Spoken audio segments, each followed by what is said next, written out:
Hello, everybody. Hope everybody had a good Thanksgiving yesterday. Today's Friday, November 27th, 2020. The reason why I'm on here, I've seen some on the internet about the Equifax data breach that happened in 2017, that massive data breach. It says on there, for all 147 million people file a claim for money, they were going around saying $125 each, but that's not the case. If all 147 million people want a cash claim on the settlement, they would get roughly 21 cents each, or 27 cents each, something like that. Thought it said 21 cents each. That's not even worth mailing it out. It'll cost more money to mail that out and write the check and give it, and then, you know what I mean? It's not even worth it. You know what I mean? 21 cents. You know what I mean? And the lawyers already got paid. About a year ago, they were putting on the internet saying that the lawyers were laughing all the way to the bank. They actually went to court wanting more money, like $90 million more, or 88 million, 90 million, or whatever it was, and they got it. So the victims gets pennies while the lawyers get millions. And it's pretty shame, isn't it? Yeah, because months later, after that breach, the hackers took all the information. They took the identity information.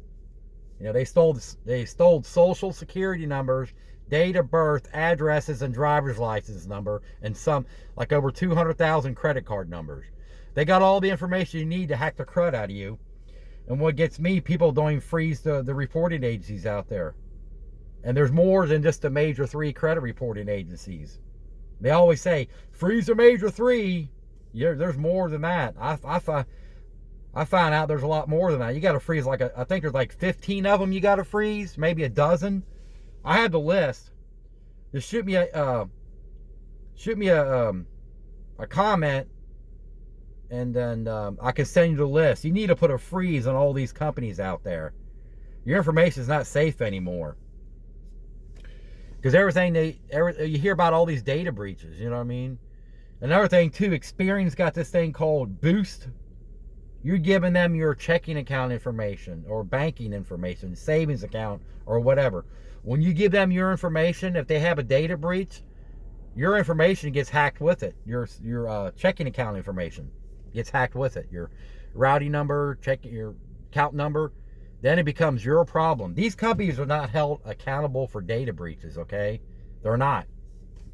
Equifax, I was told, that was paying Congress and lobbyists hundreds of thousands of dollars to ease regulations on their data breaches. Like, take it easy on us. In case another data breach happens. They don't like spending any kind of money like that. You know what I mean?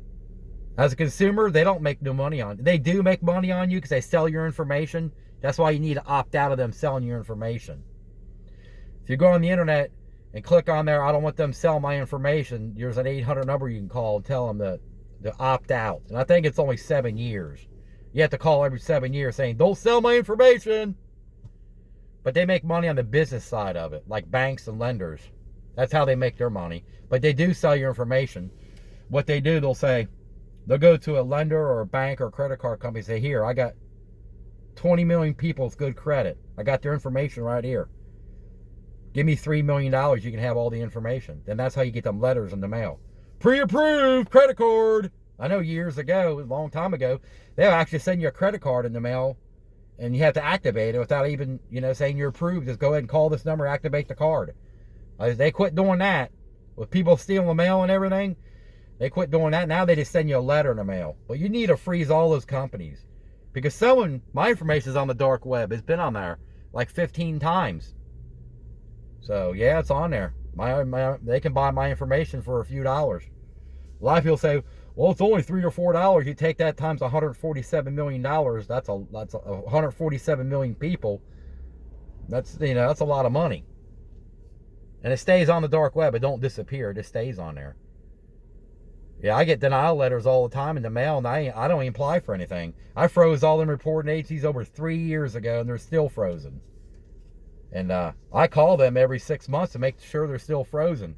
I call them up and say, hey, you didn't get hacked again, did you? Can you check and see if there's security freeze on there? What's your social security number? That's how they do it. Social security number. And when you call social security, they'll tell you it was never intended to be for identity purposes, but it is. Everything you do, they ask for your social. When you get pulled over by the police, what's your social? What's your date of birth? When you go to the doctor, what's your social? When you call your credit card company up or bank, what's your social? They tag your name with the social. That's your identity. So they need to do something about that. But yeah, just send me a message and I'll put the whole list on there of all the reporting agencies you need to freeze. Just send me a message and I'll give it to you. There's a lot of them out there. And if you are a victim of identity theft, you need to call the IRS or go on their website and print out a form to put a PIN number on your tax return. That way, if someone's trying to do a false tax return in your name, they got to put that PIN number on there. If they don't have it, the IRS will not process that tax return. That'll stop that tax fraud because it becomes your problem. If someone does that, you'll be getting letters in the mail saying false tax return, fraud, or whatever. It becomes your problem, not the IRS's. So yeah, it caused a big mess. I don't care what the Equifax's lawyer was saying back in court about a year ago or so, saying nothing happened. There wasn't no damage done to them people. Yes, there is. It's identity theft. Your information on the dark web, anybody can buy it. Anybody. Unbelievable. 21 cents. Oh my God. It costs more than the mail that. And the stamp was like 55 cents. The check. You know what I mean? That's crazy. The lawyers got a ton of money out of this while you get 21 cents. Equifax data breach. Unbelievable. I cannot believe that. Yeah, so if you got any questions or anything, so I did a lot of research on this, just send me a comment. And I'll send you the list because something happens. I did a little test. I got online at Walmart, tried to get me a $1,000 phone. They try to pull from the 3 big companies, and it was frozen. So they pulled from a small credit bureau, which you have to freeze separately. And lucky I had that frozen because I got a denial letter saying all these reports were frozen. So that's what happens. If you just freeze the major 3 credit report agencies, you're screwed. You got to freeze all of them. And I got the list. There's like 15 or 20 of them. I can't remember. There's a whole bunch of them on there. There's too many data brokers out there. You know what I mean? A lot of companies don't just pull from the big 3. They might pull from a small company, which is owned by one of the big 3 companies. But you got to freeze all of them. Don't just think, I got all 3 of them frozen. You need to freeze all of them. Just because you have the major 3 frozen doesn't mean the small ones are frozen too. There's a lot of them you got to freeze, I'm telling you. Yep. So just send me a message on there. And there's one on there you got to freeze called LexisNexis. That company is like a book. You call them up. LexisNexis Consumer Report. Depending on your age, they'll send you a book in the mail, and they got everything about you in that report. Everything. Where you work at, all the cars, all the houses, the jobs, emails, insurance claims. A lot of insurance companies use this report to determine your car insurance rate. And a credit score determines your car insurance rate. A lot of people say, why is my rate so high? The insurance companies think if you got bad credit, you'll file more claims. When it's really the other way around. All the rich people I know filed a boatload of claims. They're just making money, the rich making money on the poor. A FICO score. 40 years ago, FICO score was never even existed. They did that to create greed for the lenders. That's all that is. Everything you do is based off a stupid FICO score. 52% of the credit reports are inaccurate, and it's your responsibility to correct it. Not the credit bureaus, it's your responsibility. So 52% of them are, and hard inquiries, negative. It's got a big red X on your credit report. Negative. Someone looked at his credit report. I think that's stupid.